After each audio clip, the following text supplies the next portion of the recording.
and capture. You've got your own audience that's there, but actually there's an audience out there that we can go and engage with. And social media is a great place for that. So I got into social media because actually for me, I felt that we needed to change as an industry. So I started giving talks like this and explaining why I thought we needed to change. So I figured today I'd talk about kind of two of the things really that I'm kind of obsessed with at the moment, which are multi-platform storytelling and also longevity, stories with longevity, which we'll get to at the end, and particularly in the kind of social sphere in the internet. So I mean, the way we always used to consume these things was on print, traditional print story, web story, TV story. But hands up, everyone who followed Boston, I'm guessing everyone's followed what's happened in Boston. Hands up, anybody who actually consumed that on one platform. So just a traditional print story. Was that the only thing you read? Was there anyone who just watched it on TV? Solely TV? You didn't see anything on social media or on the internet? Nothing at all? That's quite interesting. Through friends, so you might have seen someone shared something on Facebook, right? Or somewhere else. Someone told you about it. So one of the interesting things is that what people are doing when they consume any news story is they consume it on multiple platforms now. So say, for example, as something happens, we used to get a roundup of the day in a print story at the end of the day. But as a viewer, as a user, I've seen everything probably. If I'm following, say, for example, social media or I'm on the internet, I've seen all of that unravel through the day in often real time. And the way, do I want to then read through an entire report, 500, 800, 1,000 words, of something that I've actually watched unravel in real time and was a hell of a lot more interesting when I saw the live video or I saw the video from the scene? Instead, I'm going to sit and read a load of words. I'm not, am I really? It's pretty damn boring. So I'll probably go back off to Facebook or I'll go to the bar. Knowing me on a Saturday night, it might be the latter. But my point is, actually, we've got to look at the way people are now consuming this media. So people are consuming it often in real time as it happens. So anyone on Boston, did anyone follow Boston on social media? What happened? Do you see videos from the scene as they came across, users' pictures? And I'm not talking about the rumoured material, I'm talking about things from actually verified sources on the ground. You know, people saw that as it happened, and then eventually at the end of the day you might read a roundup of what happened, or you might be watching TV at the same time. I think I heard somebody in the last session talking about they were watching Boston unfold and they had their laptop on their lap while they were watching television.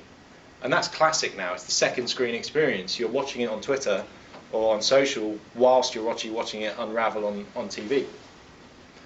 And so how do we as kind of news organisations deal with that? Because it means we've got to kind of flip our thinking on our head. We've got to actually presume that we know there's other content out there, but we've got to work out how we weave it in.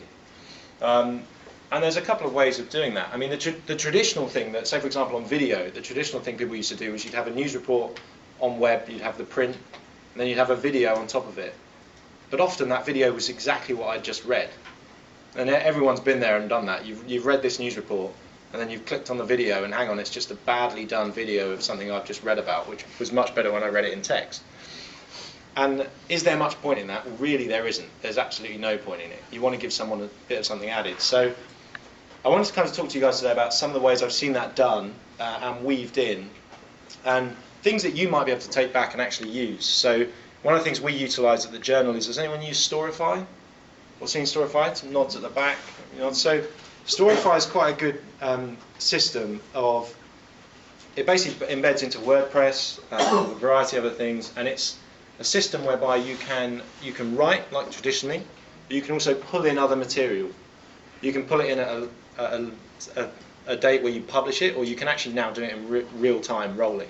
So as things drop, you can drag them in. So just to give you a couple of little examples, this is a bit of fun I had. I covered the Olympics, and at the end we just did a bit of fun with some of the content, which was the top 5 kind of takeaways, just dragging in social media content from a lot of the athletes at the event.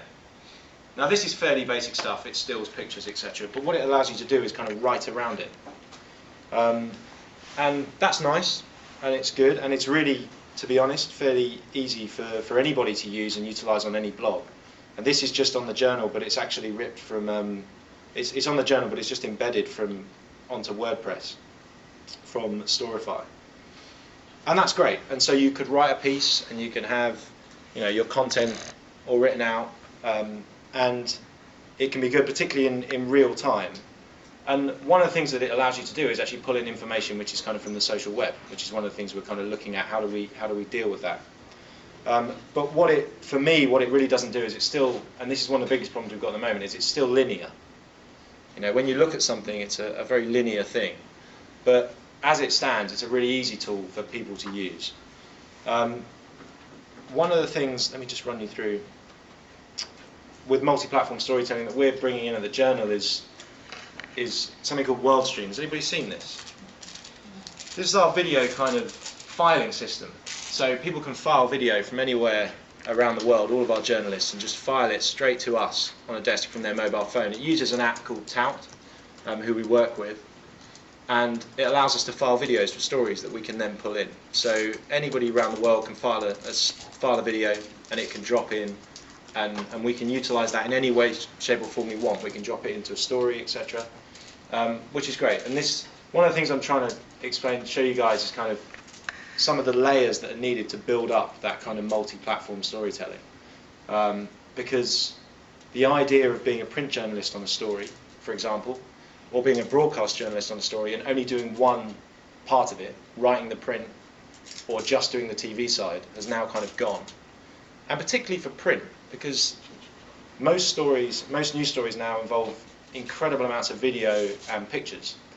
And also with one of these, any journalist on the ground can actually file and send pictures, high quality video, HD video. And you want to be doing that in a lot of these stories because the video is what becomes the story.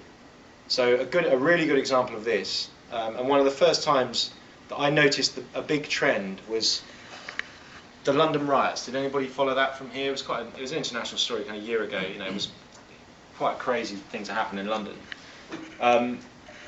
There were hundreds of print journalists out on the scene, hundreds of them, and not many of them that I saw actually picked their phone up and filmed anything. They wrote about it, which was great, and it was great to read about things going on, but actually none of that was the story. The story was visually what was happening. And the TV news organisations own that. At the time I worked for Sky News, and Mark Stone, who was one of the correspondents there, you might have seen this because he was, for some reason, he's a good friend of mine, but for some reason he got called a bit of a hero for this, and he got a lot of press in the US as well as in the UK. But what Mark did, which a lot of the other journalists there didn't do, was just took his phone out and started filming.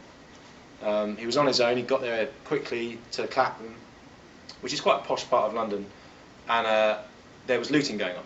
So instead of just kind of standing back, he thought, well, I'm going to film this. And there were print journalists at the same scene, and they kind of stood there and took some notes, etc. And they all went away and wrote their story, but Mark was the man that owned the story because of what he had. I'll roll it, because hopefully the sound will work, but otherwise I'll turn it up on my computer if it doesn't. And it's just worth a watch, but it gives you an idea of kind of thinking about how do you then pull that multimedia content in.